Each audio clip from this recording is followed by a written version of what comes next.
Who's actually going to get the most out of a portable DJ controller paired with a set of Bluetooth studio monitors? Is it the bedroom producer who wants to practice without lugging a laptop around, the podcaster who needs a reliable reference speaker for on-the-go recordings, or the casual party host looking for a plug-and-play solution? And for the rest of us who just want decent sound without breaking the bank, does the price make sense? Link is in the description if you want to check the product details on Amazon.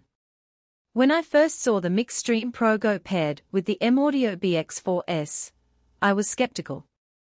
A controller that promises to run completely off the grid sounds great on paper, but I kept wondering how it would hold up when you actually try to mix a set in a cramped coffee shop or record a voiceover in a hotel room. The biggest hesitation for most buyers is the risk of ending up with a gadget that feels like a novelty great for a few Instagram stories, but not reliable enough for daily production work.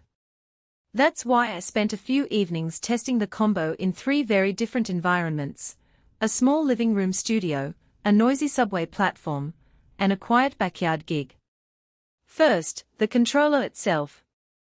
The Mixstream Pro Go advertises Wi-Fi streaming of millions of tracks straight to the unit, meaning you can spin a set without ever pulling out a laptop or phone.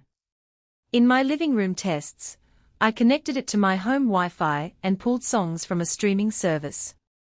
The latency was practically non-existent, the cue points lined up perfectly, and the built-in effects responded instantly.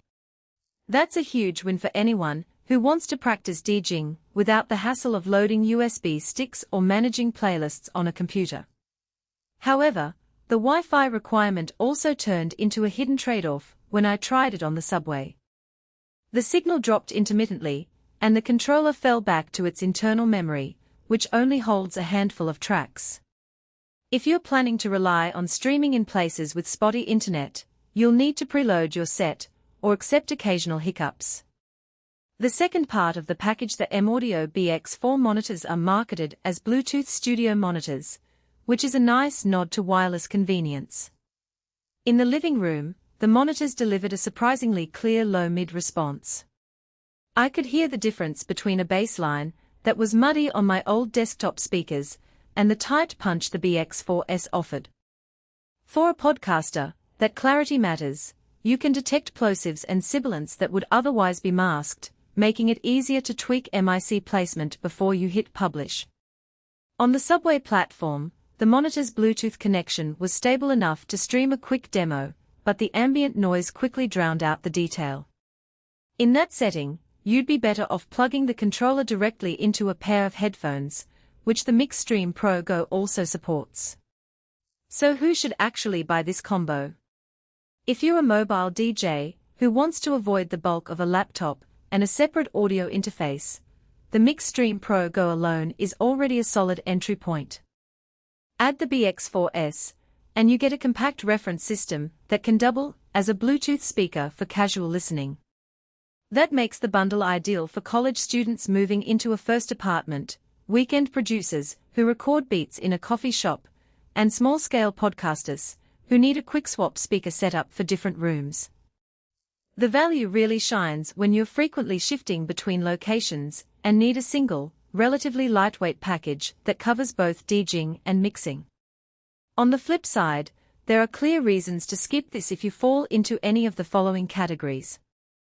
If you're a professional DJ who relies on high-end mixers, multiple decks, and dedicated sound cards, the Mixstream Pro Go's limited channel count and reliance on Wi-Fi streaming will feel restrictive. The same goes for audiophiles who demand a flat frequency response for mastering. While the BX4S are accurate for casual reference, they won't replace near-field monitors that are calibrated for studio-grade precision. Finally, if you're planning to run a full-time home studio with multiple microphones, instruments, and a need for balanced XLR inputs, you'll quickly discover the controller's output options are limited to unbalanced connections, which can introduce hum in a less-than-ideal electrical environment. Practical strengths are easy to spot once you start using the gear day-to-day. The controller's battery life is impressive. A single charge kept me spinning for about 8 hours, which is more than enough for a full gig or an extended practice session.